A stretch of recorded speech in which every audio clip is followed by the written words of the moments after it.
The HSS Defiant cut through the void of space like a mathematical equation made real, its titanium alloy hull gleaming under the light of distant stars. In the command center, Captain Sarah Chen stood with perfect posture, her dark eyes reflecting the holographic displays that surrounded her bridge crew. The ship represented humanity's finest achievement, a perfect fusion of art and engineering, built not to impose dominance, but to protect what mattered most. Status report on the quantum drive calibrations. Chen's voice carried the quiet confidence that had earned her command of humanity's most advanced vessel at the age of 35. Lieutenant Marcus Rivera's fingers danced across his console. Operating at 112% of projected efficiency, Captain. The AI optimization routines are exceeding even the designer's expectations. Chen allowed herself a small smile.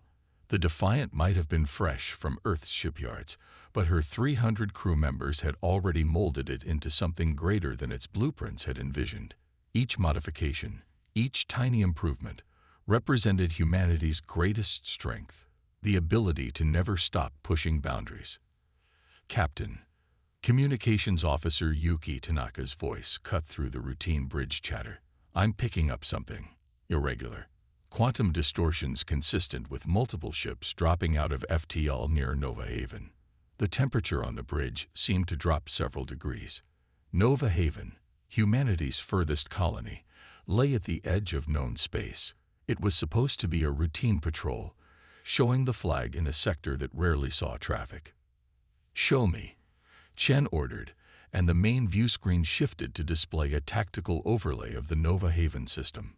Red dots began appearing, first a handful, then dozens, then hundreds. Dr. Emily Walsh, the ship's cyanoanthropologist, studied the emerging pattern with growing concern. Those formations, they match stellar Concordat fleet movements, but they never deploy in these numbers without a conquest fleet. Chen finished the thought. The stellar Concordat, a coalition of elder species who viewed younger civilizations as resources to be managed, had a reputation for swift, overwhelming force. They claimed it was more merciful than prolonged conflict. Nova Haven housed 50,000 colonists, families, children, all of them believing in humanity's right to forge its own path among the stars. The Concordat would offer them a choice: submission or exile. Multiple distress signals detected, Tanaka reported, her hands steady despite the gravity of the situation. The colony's automated defenses are activating, but against this many ships. Chen studied the tactical display, her mind racing through options. Standard protocol demanded they retreat, alert Earth's defense fleet. The Defiant was an engineering marvel, but it was still one ship against hundreds. The math was clear. The logical choice was obvious. But Captain Sarah Chen hadn't earned her command by being predictable.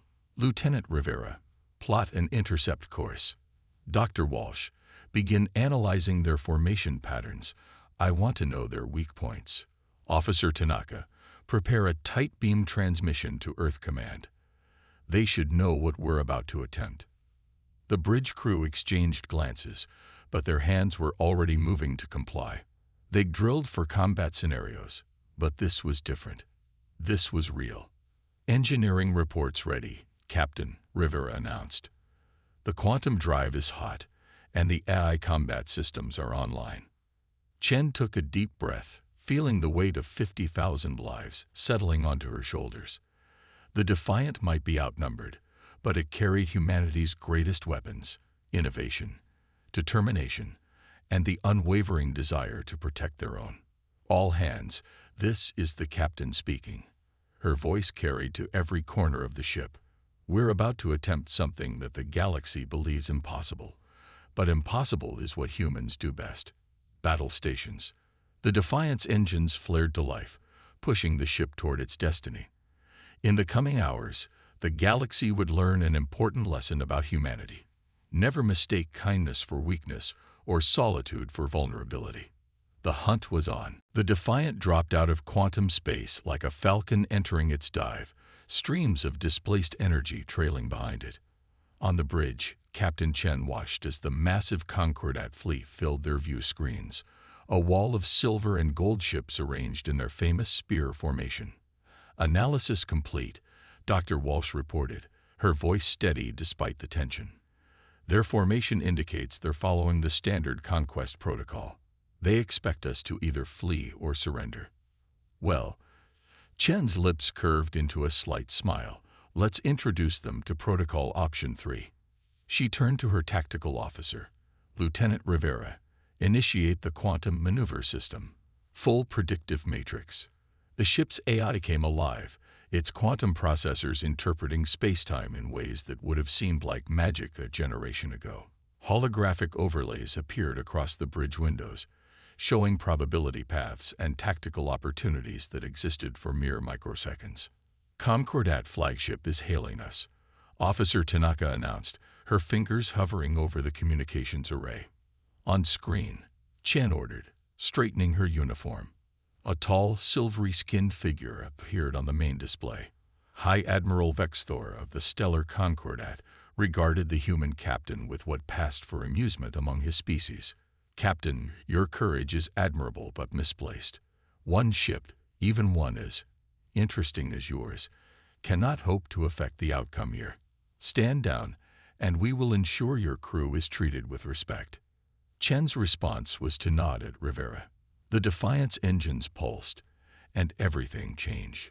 The ship moved in ways that violated every conventional rule of space combat. The quantum maneuver system didn't just predict enemy movements. It predicted the space between movements, the moments of transition that other species targeting systems ignored as irrelevant. Multiple targeting locks, Rivera reported with professional calm as the Defiant wove through the enemy formation. They're trying to box us in using standard containment patterns. Standard won't work today, Chen replied. Initiate attack pattern Mobius. The Defiant spun on its axis, its point defense systems creating a web of interceptor fire that transformed incoming missiles into impromptu shields. Each explosion was calculated, each debris field turned into a tactical advantage. Where other ships would have seen obstacles, the Defiant's AI saw opportunities. High Admiral Vexthor's voice crackled over the comm again, all traces of amusement gone. Impossible. Your maneuvers defy physical laws. No, Chen responded as the Defiant danced between two Concordat cruisers, causing them to fire upon each other in their attempt to hit the human ship. We just understand those laws better than you do. The battle transformed into a demonstration of human ingenuity. The Defiant's movements became more fluid with each passing moment as the AI learned and adapted. It wasn't just fighting, it was rewriting the rules of space combat in real time. Their formation is breaking down, Dr. Walsh observed, studying the tactical displays. They're abandoning the spear formation. This has never happened before. The Concordat fleet's legendary discipline crumbled as they faced something outside their experience. Ships designed to fight in perfect coordination found their own tactics used against them. The Defiant wasn't just surviving, it was systematically dismantling centuries of established military doctrine. Target their command and control nodes, Chen ordered. Let's show them why humans don't believe in impossible odds. The Defiant's main weapon spoke, each shot guided by both artificial precision and human intuition. Key command ships found their communications arrays disabled. Support vessels discovered their defensive screens redirected against them. Within 20 minutes, the unthinkable happened.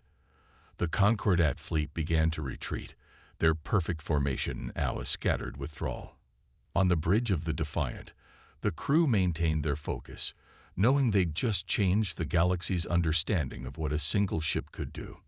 Send to Nova Haven, Chen commanded, allowing herself to relax slightly. Colony is secure, and send to Earth Command. The impossible is just the beginning. Above Nova Haven, the Defiant held position, its hull bearing minor scars that would become badges of honor. Humanity had arrived on the galactic stage, and nothing would ever be the same. News traveled faster than light across the galactic communications network. Within hours of the Defiant's victory, Every major species had received the sensor logs of the battle. In the great halls of the Galactic Assembly on Centauri Prime, representatives gathered in unprecedented numbers, their conversations a storm of speculation and disbelief. Captain Chen stood at ease before the Assembly's Central Committee, the subtle scratches on her uniform the only evidence of the recent battle. Dr. Walsh stood beside her, ready to provide cultural context for the inevitable questions. The Defiant orbited above, a subject of intense scrutiny by dozens of scientific vessels. High Chancellor Ixel of the Galactic Assembly raised all four of their hands for silence. Captain Chen, you stand before us having achieved what many deemed impossible. The Stellar Concordet's fleet has never, in 3,000 years of recorded history, been forced to retreat. With respect, Chancellor, Chen replied, her voice carrying clearly through the vast chamber. We didn't set out to make history. We were protecting our people. A ripple of murmurs swept through the assembly. The Ardurian representative, their crystalline form shimmering with agitation, spoke next. Our analysis ships report no evidence of forbidden technology aboard your vessel. How did you achieve such maneuvers? Dr. Walsh stepped forward. If I may, representatives, the Defiant represents something unique in the galaxy, a perfect fusion of human intuition and artificial intelligence. We didn't break any laws of physics, we simply found new ways to work within them. The chamber erupted in overlapping questions.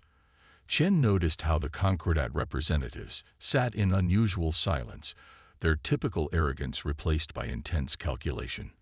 This worried her more than any outburst would have. Order, Chancellor Ixel commanded. We have received a formal protest from the Stellar Concordat. They claim the human vessel employed forbidden predictive technology that gives them an unfair military advantage. Chancellor, if I may demonstrate something, Chen asked. At the Chancellor's nod, she activated a small holoprojector. Above the assembly floor, a detailed simulation appeared, showing the Defiant's maneuvers during the battle. What you're seeing isn't advanced technology, it's advanced thinking. Every species in this assembly uses AI, uses quantum computing. We simply asked different questions. What if we used them to understand space itself? What if we looked for the moments between moments? The simulation showed how the Defiant had used debris fields and enemy fire to its advantage. Several technical specialists in the audience began taking rapid notes. The real innovation, Dr. Walsh added, isn't in our ship's systems. It's in how we approach problems. Humans have always excelled at finding unexpected solutions. A new voice cut through the chamber, the Concordat's Supreme Commander Vexthor himself. You claim no advanced technology, yet your ship moved in ways our best tactical AIs deemed impossible. We demand a full inspection of the Defiant. Chen smiled. We welcome it. In fact, we invite inspection teams from every member species of the Assembly. The Defiant carries no secrets, only human innovation. Chancellor Ixel's expression showed what might have been approval. This is unprecedented, but these are unprecedented times. We will convene a special committee. In the meantime, Captain Chen, your ship and crew are to remain at Centauri Prime. As the assembly dispersed into smaller, intense discussions, Chen and Walsh made their way back to their transport shuttle. They're afraid, Walsh observed quietly. Not of our technology, Chen replied, watching the gathered ships through the shuttle's viewport. They're afraid because we showed them that all their assumptions about warfare, about physics, about what's possible, might be wrong. The shuttle ascended toward the Defiant, where inspection teams were already gathering. Above them, the great spiral arm of the galaxy stretched out, countless stars waiting to see what humanity would do next. Send word to the crew, Chen told Walsh. The real challenge is just beginning. The galaxy isn't just watching us now, they're trying to understand us. And that might be the most important battle of all. 3 days of inspections had left the Defiant's crew exhausted but proud. Every system, every innovation had withstood the scrutiny of the galaxy's finest minds. Captain Chen stood in her ready room, watching the latest team of investigators depart through the observation window when Officer Tanaka's voice came through the intercom. "Captain, priority message from the assembly chamber. They're requesting your immediate presence." The great chamber looked different now. The regular semicircle of diplomatic seats had been rearranged into a more intimate circle. Only the High Council members remained, their faces grave with the weight of their decision. Captain Sarah Chen, Chancellor Ixel began, their voice resonating through the chamber. "Your ship and crew have sparked a debate that threatens the very foundation of our galactic order. Some see you as revolutionaries. Others see you as a threat to stability that has lasted millennia." Dr. Walsh, standing beside Chen, tensed slightly. The captain maintained her composure, waiting. "We propose a solution," the Chancellor continued. "A test, if you will. One that will determine humanity's place among the stars." The chamber's central hologram activated, showing 3 distinctive vessels. Each one represented the pinnacle of different species' military engineering. 3 trials, announced Counselor Zena of the Astral Seers, her silver eyes gleaming, against 3 of our greatest ships, not in actual combat, but in controlled exercises that will test every aspect of your capabilities. "The stakes?" Chen asked, though she suspected she already knew. "If you succeed," Chancellor Ixel replied, "humanity will be granted full membership in the Galactic Assembly, with all the rights and privileges thereof, 3 centuries ahead of the normal evaluation period." The chamber fell silent, letting the magnitude of the offer sink in. Full membership meant access to trade routes, technology exchanges, and diplomatic protection that would secure humanity's future among the stars. "And if we fail?" Supreme Commander Vexthor stepped forward, his metallic features set in what might have been satisfaction. "If you fail, the Defiance innovations become common property. Every advancement, every algorithm, every unique approach your ship represents will be shared among all assembly species." Chen felt the weight of the choice pressing down on her. Standard protocol required consulting Earth's Central Command for decisions of this magnitude. But she also knew that opportunities like this came once in a species' history. "The trials begin in 7 standard days," Chancellor Ixel announced. "Your first opponent will be the Crystal Hive's flagship, Master of Drone Warfare. Then the Astral Seer's own Oracle of Tomorrow. Finally, should you survive both, you will face the Star Forge of the Ancient Directorate." Dr. Walsh stepped closer to Chen, speaking in a whisper. "Captain, those ships are legends. The Crystal Hive once held off an entire invasion with a single drone cluster. The Oracle has never lost a tactical engagement in its 50 years of service. And the Star Forge, it's considered invincible." Chen straightened her uniform, a small smile playing at the corners of her mouth. "Chancellor, representatives of the Assembly, we accept your challenge."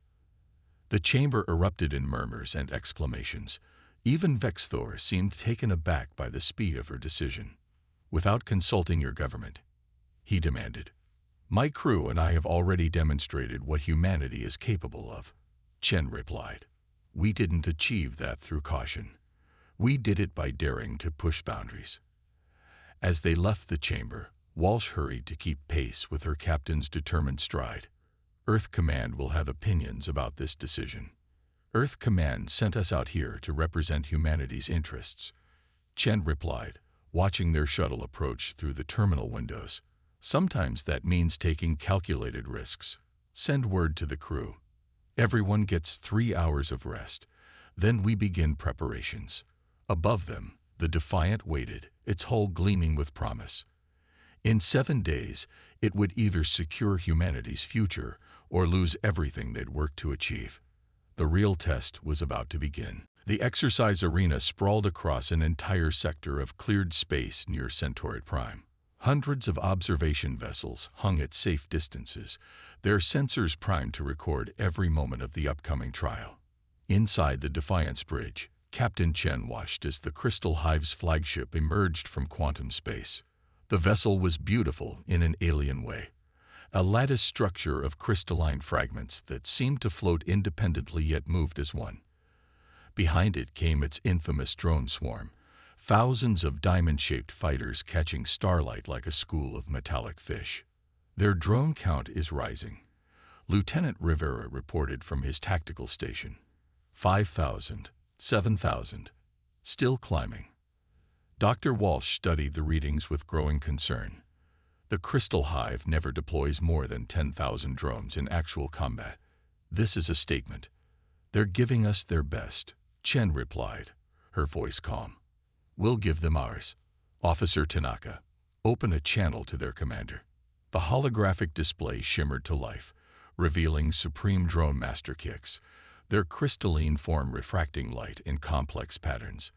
Captain Chen, we have studied your battle with the Concordat fleet. Impressive, but drone warfare is an art form perfected over millennia. Your ship's maneuverability will mean nothing against our perfect synchronization. Chen smiled. We'll see. Shall we begin? The first wave of drones moved with devastating grace, forming intricate geometric patterns that shifted faster than the eye could follow.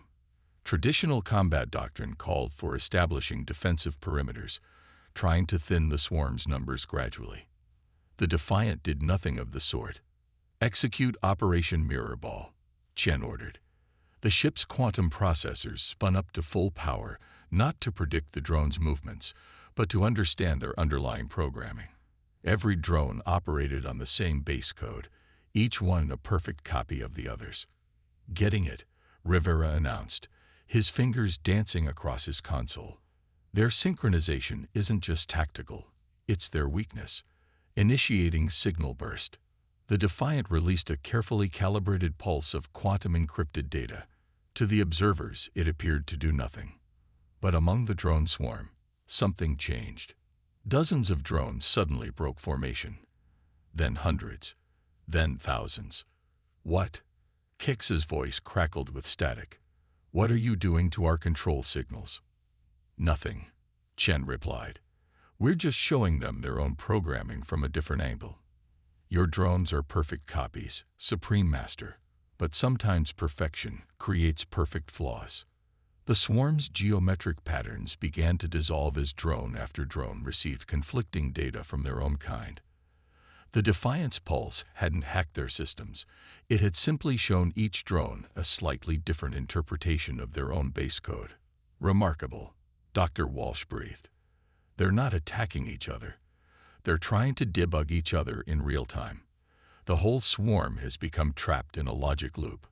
The Crystal Hive's flagship launched more drones, trying to regain control of the situation. But each new wave only added to the confusion, their perfect programming becoming part of the perfect problem. Signal from the observation committee, Tanaka reported. They're calling the exercise. Victory to the Defiant. On the main screen, Supreme Drone Master Kicks's crystalline form shimmered with what might have been respect. In 10,000 years of drone warfare, no one has ever. How did you know? Humanity has been dealing with computer logic and AI longer than you might think, Chen answered. We learned early on that the most elegant solutions often have the most elegant failures. Perfect isn't always better. As the drone swarm slowly regained its cohesion and withdrew, Chen turned to her crew. 1 down, 2 to go. But they'll learn from this. The astral seers won't be so easily outmaneuvered. The Defiant maintained its position in the exercise arena, its victory already being analyzed by hundreds of tactical experts across the galaxy. They had won with wisdom rather than weapons, with understanding rather than force. The next trial would demand even more. The Oracle of Tomorrow was unlike any ship Captain Chen had ever seen. Its silver hull rippled like liquid mercury, reflecting the stars in ever-changing patterns.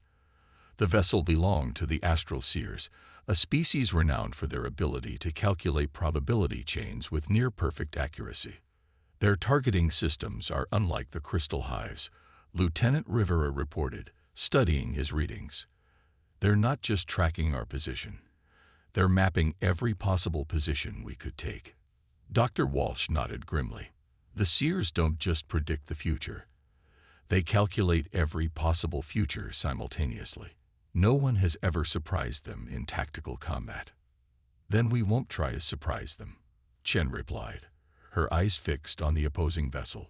Officer Tanaka, open a channel. The holographic display materialized, showing Grand Seer Nixus. Their silver eyes seemed to look through reality itself, processing countless probability streams at once. Captain Chen, we have calculated 10,000 possible outcomes for this engagement. You lose in all of them. With respect, Grand Seer, you calculated based on known tactical doctrines, but humanity's greatest strength isn't in our technology. It's in our diversity of thought. Chen turned to her crew.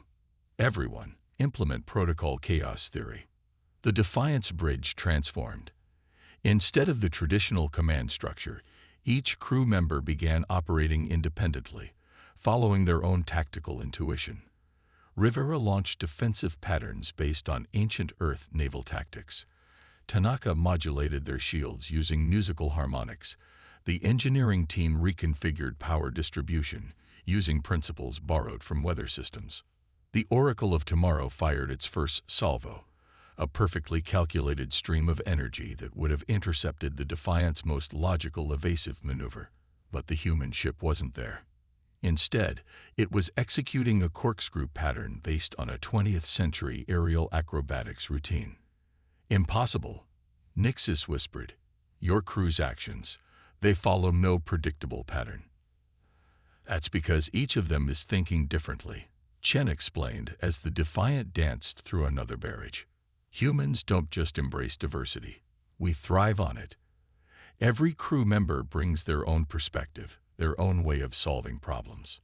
The Oracle's predictive systems struggle to adapt. Each time they calculated a new probability chain, the Defiance crew would shift tactics again. An engineering solution inspired by beehives, a shield modification based on ocean wave patterns, attack sequences derived from classical chess strategies. Their targeting accuracy is dropping, Rivera reported with a grin. Their predictions are becoming less certain with each exchange. Dr. Walsh watched in fascination as the Oracle's movements became more erratic. They're trying to adapt their calculations to account for human unpredictability. But the more variables they add, the more processing power they need, Chen finished, and the longer their predictions take to compute.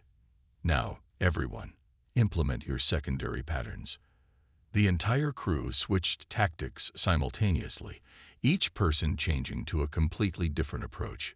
The Oracle systems, already struggling to predict their primary patterns, found themselves completely overwhelmed by the new variables.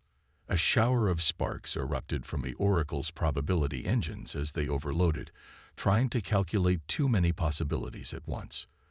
The mighty vessel hung motionless in space, its systems resetting under the strain. Exercise concluded, announced the observation committee. Victory to the Defiant. Grand Seer Nixus's image flickered back onto the screen. For the first time in recorded history, an astral seer looked genuinely surprised. How? Our calculations were perfect.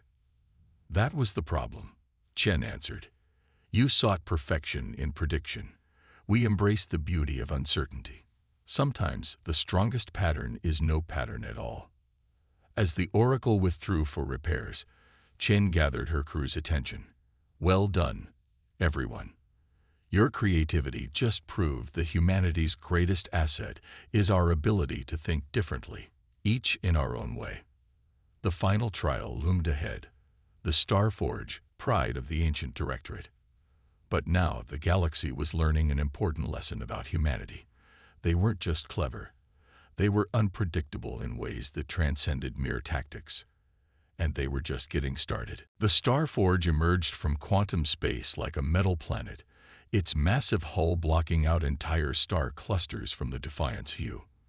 5 times larger than any other warship in the galaxy, it represented the ancient directorate's 3 million years of technological advancement. Their power readings are off the scale, Lieutenant Rivera reported, his usual confidence wavering slightly. Their smallest weapon array has more energy output than our entire ship. Dr. Walsh studied the behemoth with professional fascination. The ancient directorate believes size equals power. They've never lost a battle because they've never needed to innovate. They just build bigger. Captain Chen stood from her command chair, walking to the forward viewport to study their opponent. Then let's teach them about efficiency. Officer Tanaka, open a channel. The holographic display activated, showing High Admiral Zenith of the ancient directorate. His ancient species had long since abandoned biological forms, existing as pure energy within mechanical shells. Captain Chen, your victories over the Crystal Hive and Astral Seers were impressive, but they were young races, merely thousands of years old. We have spent millions of years perfecting the art of war. With respect, Admiral, Chen replied, perfection can become stagnation. Sometimes the best innovations come from having to work with limitations. The Starforge's first attack came without warning, a massive energy beam that could have vaporized a small moon. But the Defiant was already moving, executing a series of maneuvers that seemed to defy physics. Implement Operation David, Chen ordered, her voice steady despite the tremendous forces acting on the ship. The Defiant's crew worked in perfect synchronization, combining the lessons learned from their previous trials. The ship's quantum processors analyzed the Starforge's attack patterns, while each crew member added their own innovative solutions to the mix. Their weapons are powerful, Rivera noted, but slow to recharge. There's a 3-second window between salvos. Those 3 seconds are our advantage, Chen responded. In combat, seconds are eternity. Show them what humanity can do with an eternity. The Defiant darted through space like a sparrow challenging an eagle, each movement precise and purposeful. When the Starforge fired, the smaller ship was never where the shots landed. Instead, it used the massive energy discharges to mask its own movements, turning its opponent's strength against them. Their targeting systems can't keep up with our mobility, Tanaka reported. They're increasing power to compensate. Exactly as predicted, Chen smiled. Now for Phase 2. The Defiant executed a series of seemingly random maneuvers, each one causing the Starforge to fire increasingly powerful shots. With each miss, the ancient vessel diverted more energy to its weapons, trying to compensate for the human ship's speed. Their power distribution is becoming unbalanced, Dr. Walsh observed. They're so focused on hitting us, they're forgetting basic engineering principles. The moment Chen had been waiting for arrived. The Starforge, frustrated by its inability to hit the smaller vessel, charged its main weapon array to maximum power. The energy buildup was visible across the electromagnetic spectrum. Now, Chen ordered, full power to quantum drive, pattern Sierra 7. The Defiant shot forward, racing directly toward the charging weapon. The Starforge's crew, committed to their attack, couldn't react in time. At the last possible moment, the human ship executed a quantum roll, its wake disrupting the massive energy buildup in the Starforge's main array. The feedback cascade was spectacular. Emergency systems across the ancient vessel activated as power surged through its systems in ways its designers had never anticipated. The mighty Starforge, pride of the ancient directorate, hung powerless in space. Exercise concluded, the observation committee announced. Victory to the Defiant. High Admiral Zenith's image appeared once more, his energy form flickering with what might have been respect. In 3 million years, no one has ever. How did you know this would work? Chen's answer was simple, because sometimes the biggest advantage is being small enough to try the impossible. The galaxy had just witnessed humanity's final trial. But more importantly, they had learned that true strength isn't measured in size or power, but in the ability to adapt, innovate, and overcome. The great chamber of the Galactic Assembly had never been so crowded. Representatives from every spacefaring species packed the ancient hall, their conversations a symphony of different languages and tones. The Defiant's crew stood at attention in their dress uniforms, their presence drawing curious glances from the assembled dignitaries. Captain Chen faced the High Council, her posture perfect but relaxed. The past week's trials had changed more than just the galaxy's perception of humanity. They had changed the crew themselves. Each victory had proven that humanity's greatest strength lay not in their technology, but in their ability to think differently. Chancellor Ixel rose, their 4 arms raised for silence. We stand at a historic moment. In all our recorded history, no species has ever completed the 3 trials. The crystal hive's perfect coordination, defeated by understanding. The astral seer's predictions, overcome by diversity of thought. The ancient directorate's power, turned aside by innovation. Dr. Walsh leaned close to Chen, whispering, "They're not just acknowledging our victories. They're trying to understand them." Supreme Commander Vexthor stepped forward, his metallic features set in an expression that might have been grudging respect. The Stellar Concordat withdraws its protest regarding the Nova Haven incident. We recognize that humanity's achievements come not from forbidden technology, but from something far more interesting. Your species has shown us something remarkable, Grand Seer Nixus added, their silver eyes reflecting starlight. Not just the ability to win battles, but the wisdom to win them through understanding rather than force. High Admiral Zenith's energy form pulsed with agreement. In 3 million years, the ancient directorate has never encountered a species that made us question our fundamental assumptions about power. Until now. Chancellor Ixel raised a ceremonial staff. Captain Sarah Chen, crew of the HSS Defiant, stepped forward. By unanimous decision of the Galactic Assembly, humanity is granted full membership status, effective immediately. The chamber erupted in applause, but Chen noted something more important in the faces around them: genuine curiosity. Species that had been set in their ways for millennia were beginning to ask new questions, consider new possibilities. Additionally, the Chancellor continued, "We propose the establishment of a new Galactic Innovation Council, with humanity taking a leading role. Your perspective, your way of approaching problems, may be exactly what our civilization needs to face the challenges ahead." Lieutenant Rivera grinned. "They don't just respect us now. They want to learn from us." Speaking of learning, Officer Tanaka added, checking her datapad, "We're receiving thousands of requests for cultural exchange programs from across the galaxy. Everyone wants to understand how humans think." Chen stepped forward to address the assembly. "On behalf of Earth and all humanity, we accept these honors. But more importantly, we accept the responsibility that comes with them. Humanity doesn't seek to dominate or to prove superiority. We seek to contribute, to learn, and to grow alongside our galactic neighbors." The applause that followed felt different this time. Not just diplomatic courtesy, but genuine enthusiasm. Species that had been ancient before humanity left their caves were now looking to Earth's children for fresh perspectives. As the ceremony concluded, Dr. Walsh joined Chen at one of the chamber's great windows. Beyond the transparent barrier, the Defiant floated in formation with ships from a dozen different species, no longer an outlier, but a symbol of new possibilities. "What do you think the future holds, Captain?" Walsh asked, watching distant stars shimmer. Chen smiled, seeing not just the galaxy before them, but the endless possibilities it represented. Innovation, collaboration, and most importantly, growth. We've shown them that even the oldest civilizations can learn new ways of thinking. That's worth more than any victory in battle. Above them, the great spiral arm of the Milky Way stretched out like an invitation. Humanity had arrived on the galactic stage not as conquerors or supplicants, but as innovators and teachers. The Defiant's trials had opened the door, but humanity's greatest adventures were just beginning. Sometimes the biggest changes in the galaxy start with the smallest challenges to the oldest assumptions.